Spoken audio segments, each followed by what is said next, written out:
Welcome, Gunrunner.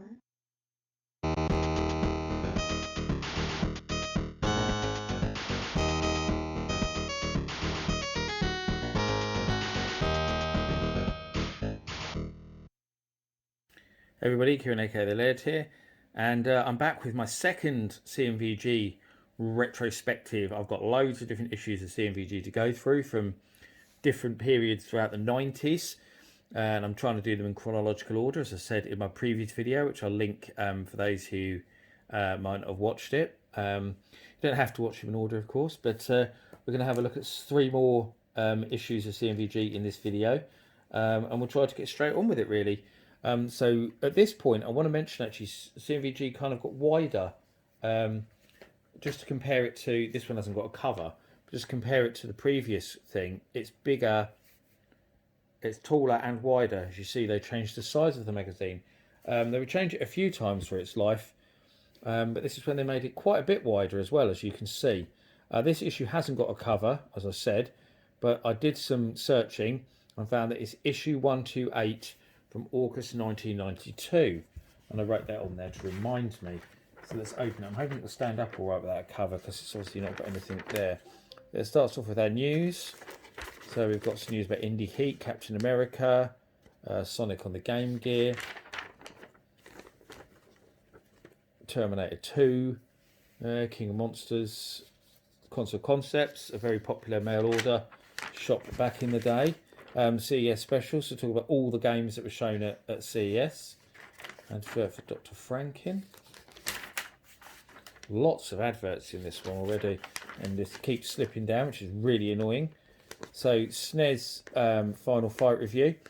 Famously, of course, it was a big name game for the SNES, but a lot of people were disappointed because Guy was missing, and it was only one player. And then they released Final Fight Guy, where they replaced Cody with Guy, but it was still only one player, so it's quite pointless doing that, really. They gave it 88. It is good, but it only being one player for me was absolutely criminal. But there we go. They reviewed Final Fight Guy straight after and gave it the same score. That's kind of pointless, really. They could have reviewed them both together and just mentioned it in a box out. Fate for Atlantis for PC there, 93%. Obviously, that was a preview in the other issue we looked at. Magic Sword, which is actually one of my favourite Super Nintendo games, 84. Because when I had my Mega Drive back in the day, we swapped for a few days with my friend who had my brother's friend who had a SNES. And we swapped systems for a few days. And one of the few games that he had, he didn't have many games. I think he only had 3 games, if I remember rightly. We had more for the Mega Drive, so he got the better deal. And one of them was Magic Sword. And I played the buggery out of it because it was a really, really good game. Very underrated Capcom game, Magic Sword. It's a shame it never came out on the Mega Drive as well. It only ever came out on the SNES. It was the only home port of it. Kingdom Monsters 2, Neo Geo, I gave that 90. Winner Street Fighter 2 arcade machine, pretty cool. And there's Street Fighter 2 on the SNES. Yep. So again, they went, I said about in the previous issue, they started going but absolutely bananas over Street Fighter 2. See a big review there and gave it 96. I don't think that conversion was that good because later versions were better. It was a bit slow for a start. Snob's mailbag, because Yob changed to Snob for some reason. Really big again, lots and lots of people sending in letters. So there's a nice Final Fight poster. And this one had 2 pullouts because it would have had an issue of Go plus a complete guide to beat 'em ups. And just to pre-warn you, this is the point in time where it's a thing in British magazines where they didn't know the difference between fighting games and beat 'em ups, and they used to class them as the same genre. So you used to call everything beat 'em ups, regardless, like whether it's a fighting game like Street Fighter 2, beat 'em up. There's still some people who do that, and it really annoys me because since then, long since then, really with the arrival of Street Fighter 2, actually, the genres became properly defined and you had fighting games separate to beat 'em ups, as they should be because it's totally different gameplay style. Fatal Fury, Revenge of Shinobi there, International Karate, Streets of Rage, Double Dragon, Kung Fu Master, Karate Champ, Golden Axe, Final Fight, loads in here. Golden Axe 3, Power Athlete, God, that's an obscure one, isn't it? Golden Fighter, again, another obscure one. Combat Tribes. Combat Tribes is great, I love Combat Tribes. Battletoads, not so keen on. There's the other half of that poster. There's our cheats.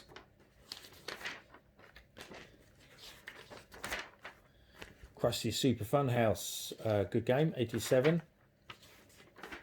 It's high scores.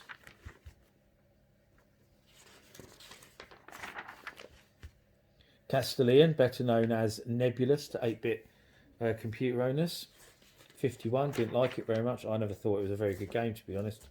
David Robinson's Supreme Court on the Mega Drive, 71. Yeah, it was an okay basketball game, nothing special. That's the Amiga Sensible Soccer there, 94. Surprised it only got one page, given what an amazing game it is. A cartoon. Space Pirates in the Arcades by American Laser Games. Oh, God. Trying to get the magazine to stop flopping. Undercover Cop. That's a good game. Super Mario Pinball. Front Row. That's a racing game by Human and Macross. Bam Presto. Here's our classified ads again. Lots of 8-bit stuff for sale. See quite a lot of Spectrums there actually, looking at quite a few Master Systems. Oops, and I've gone too far ahead because I've missed the previews. So we've got Splatterhouse 2, Namco Mega Drive, Star Control 2 PC. Arch Rivals on the Mega Drive from Acclaim. Road and Track PC.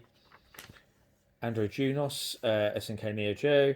California Games 2 on the Amiga.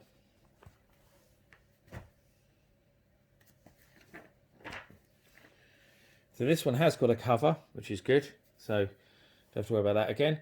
There's shown that it's obviously got Go. That was when they revealed that Manchester United Europe was coming to the links. So that actually turned out to be called European Soccer Challenge. They changed the name. Because this is bigger, I just noticed it's cutting off the top slightly. I'll try and move the camera up a bit there.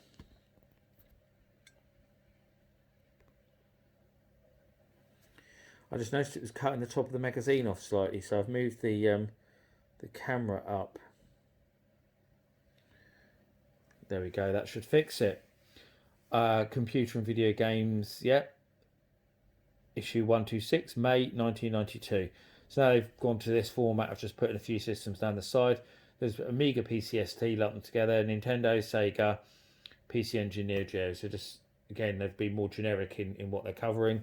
And obviously the handhelds bit at the top showing that they cover the handhelds as well. So they're exclusive to Smash TV. I just want to mention the cover for a minute because this is when they went to this like airbrushed phase of the covers rather than being hand drawn. And I hated them. I hated this cover style of C&VG. It was horrible. It was their worst era, I think, in terms of covers. I always thought these covers were just looked terrible. I never liked that style. Shame really, because some of the early covers, no, the hand-drawn ones, like for example, you can see at the back there, much better in my opinion. Starts off with an advert for Ballistics games for the Mega Drives, Test Drive 2, the Dual, and Super Off-Road. There's our contents. Links there to Manchester United Europe, as I said, and looks like they've got Crystal Mines 2 in there as well, which is quite good. There's lots of crappy drawings of people. There's a big advert there for the Mega Drive.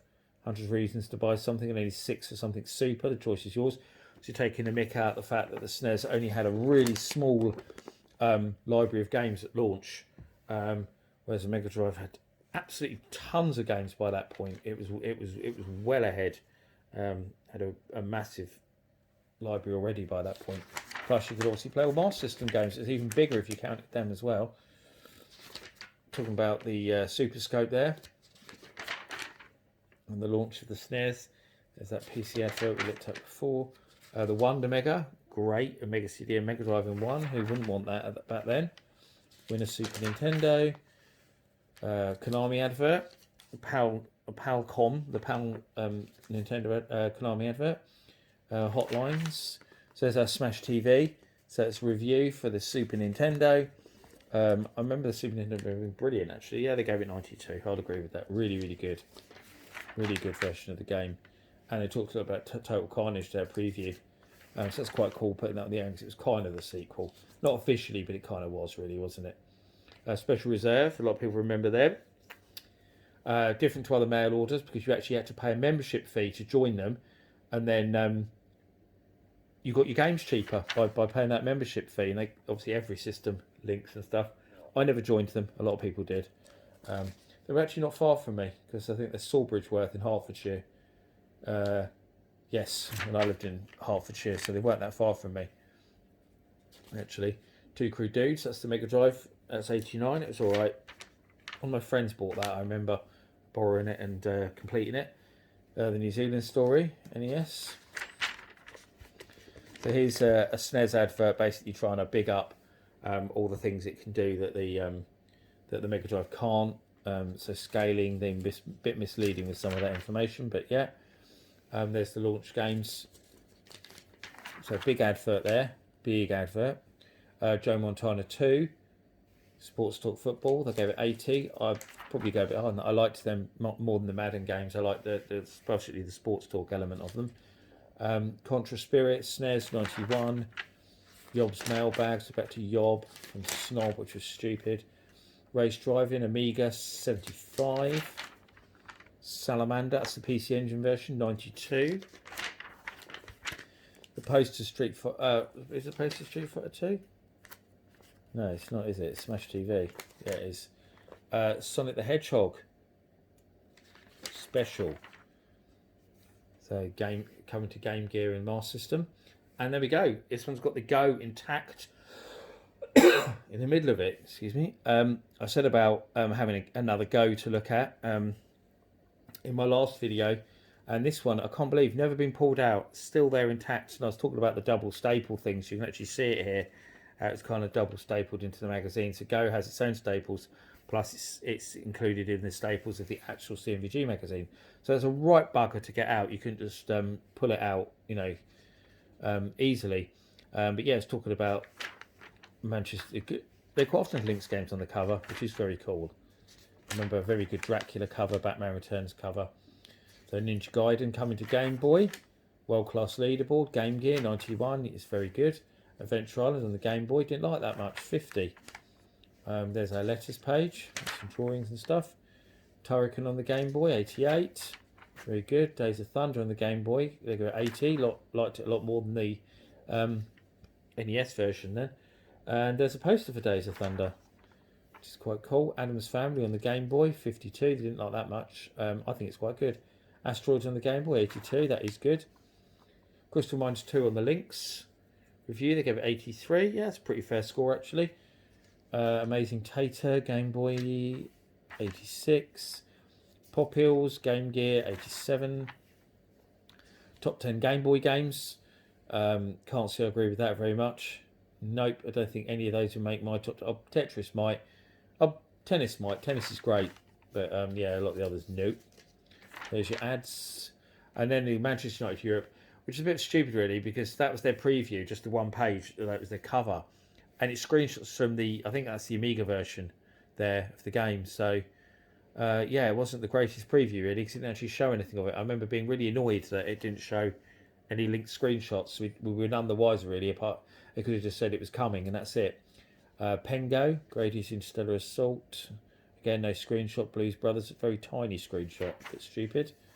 Basketball, come to the links. Wasn't that great, Basketball. Amazing Spider-Man, Mega Man 2. Advert for the brilliant Dragon's Lair on the Game Boy. Talking about Sonic there. Cheat Mode. Monkey Island 2. Twinbee PC Engine 88. Great cute 'em up. Steel Empire on the Mega Drive, of course, 90. Brilliant steampunk game that's been really re-released since on I've got the 3DS version, which is brilliant. Really good. High scores. Terminator 2 Judgment Day. Mutation Nation, Neo Geo 75. I quite like that game. I love scrolling beat 'em up. So, Asterix Master System 90. Nice Jaguar XG 220 advert. There's a classified ads. Absolutely loads of them, as you can see. Bloody loads of them. Dark Sea, PC Amiga preview. Soccer Trip of a Lifetime, Tech Magic and Champions of Europe, win. Super Off-Road Preview, Mega Drive. The Humans, coming too soon to just about everything you can possibly bloody think of. Last Resort, that's Neo Geo preview. Corporation preview. Next month, new C&VG, it's Rock Hard. Okay, great. Joe Mac Adams Family advert on the back. So we'll look at one more in this video. And this one is issue 140 from July 1993. Again, I had to write it on because there was no cover for it, annoyingly. So it starts off on page 9, so actually there's quite a bit of this one missing, which is quite frustrating, but we'll go through it anyway. Shame, but there we go. It's a new Super Scope game, talking about Hunt for Red October, being compatible with the Super Nintendo Super Scope. Blockbuster video, great. HMV charts now, so we've got Mega Drive chart there with Super Kickoff at the top, PGA Golf Tour 2. A lot of people did say the Mega Drive was a sports game machine. That kind of proves it with that chart there, didn't it? PC chart X-Wing at the top. Melted the Dragon, try spelling Woolworths. There's a SNES charts, Super Star Wars, Amiga charts got Flashback at the top. Andre Agassi Tennis. Oh, look at that advert, another one for Woolworths, yuck. Domark takes pole position, Formula 1. James Bond 2. Release dates for some new games coming out. Gameboy chart, Populous at number 1. And Jurassic Park, which was obviously a really big deal at the time. Talking about the versions, Ocean doing them. Celebrity Challenge with FA Cup winners Arsenal. Oh, let's skip over that. It's safe to say I'm not an Arsenal fan. From that, it's quite easy to work out who I do support. Game on, so here we go. WF Raw Rumbly. Nice spelling mistake there. That was decent. I bought the Mega Drive version of it. That's the SNES version. And they gave it 85. Twinbee. Super Nintendo.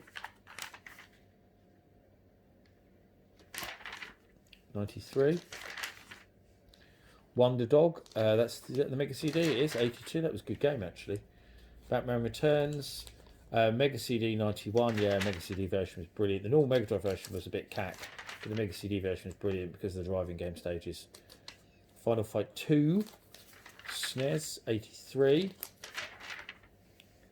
Seventh Guest, PC with CD, whoa, big thing then. CD-ROM coming in, that was one of the first really big releases actually for PC CD-ROM. In fact, a lot of people cite that as the game that made people go and get CD-ROMs for their Mega Drive. They gave it 80. Bob, that's the SNES version, 75. My brother loved Bob. He bought the Mega Drive version. He absolutely loved it. Played it to death. I never liked it, but he loved it. Taz, that's the SNES version. Lords of Thunder, PC Engine CD, 93. Yes, brilliant game. Strike Commander, that's PC, 82.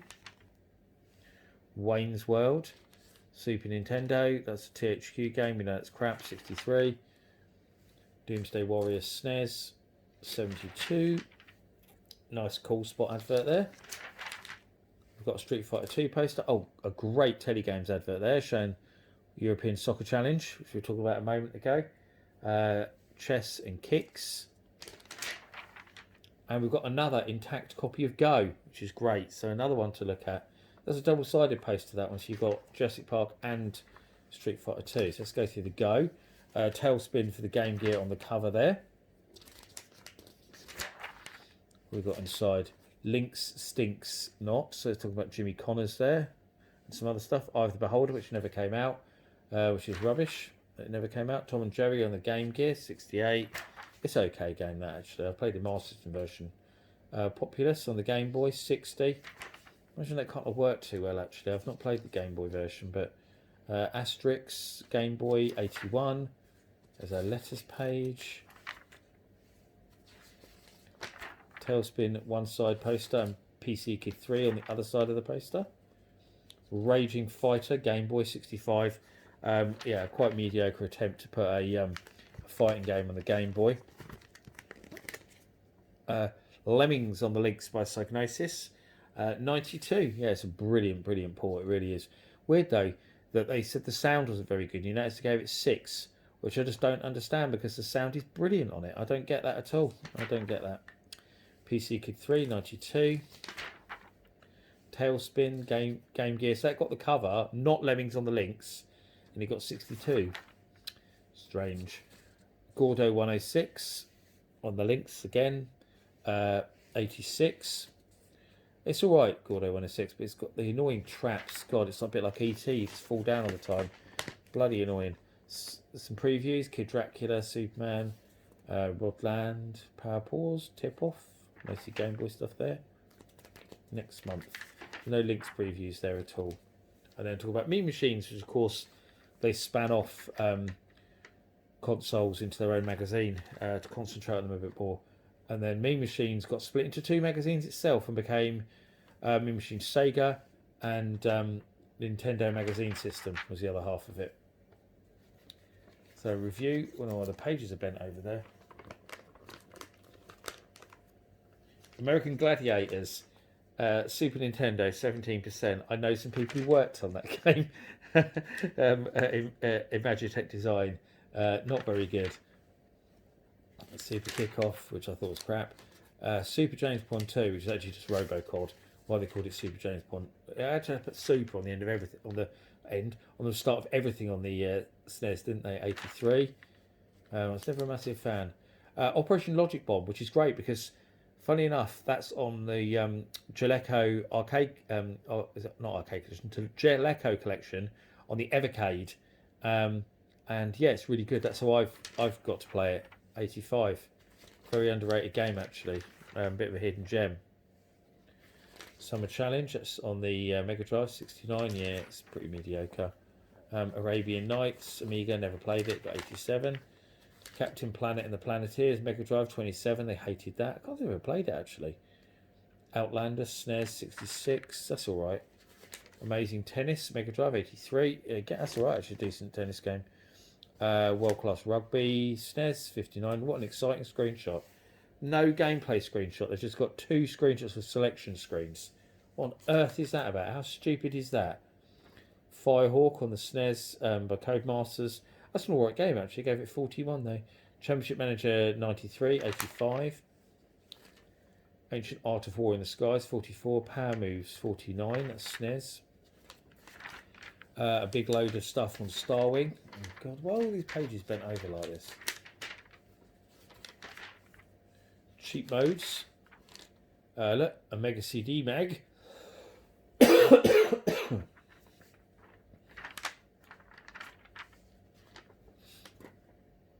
Next generation of gaming is here. Talking about all the CD stuff. Got CDIs there as well in the top corner. CD's coming soon in the Mega CD. Final Fight, of course, the Mega CD version of Final Fight was brilliant. Thunderhawk there, which is also brilliant.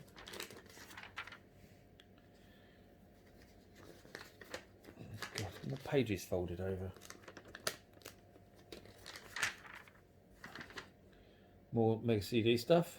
Wolfchild there, Sewer Shark, Jacko G20. I loved that on the Mega CD. Played that so much in 2-player with my friend, my next door neighbour Martin. Played that so much. He got a Mega CD pretty much as soon as it came out. He had all the stuff on Mega CD. His family was quite well off, so he used to get a lot of good stuff. Played loads of Final Fight, Sensible Soccer, Jacko G20. They were probably the 3 games I played the most actually. Video Wars. Summer Holiday, and that's it. And then there's a preview there for General Chaos. We're missing the rest of the previews, sadly. General Chaos was great. So that's it for that bundle. We've got loads and loads more to look at. So I'll be releasing more C&VG retrospectives in the future. I'll try to spread them out, not do them one after another because that's quite boring. But I hope you enjoyed my look back at C&VG anyway. Please share your own memories of that wonderful magazine in the comments. I thank you for watching, and I'll see you all again for another video very soon. Bye bye.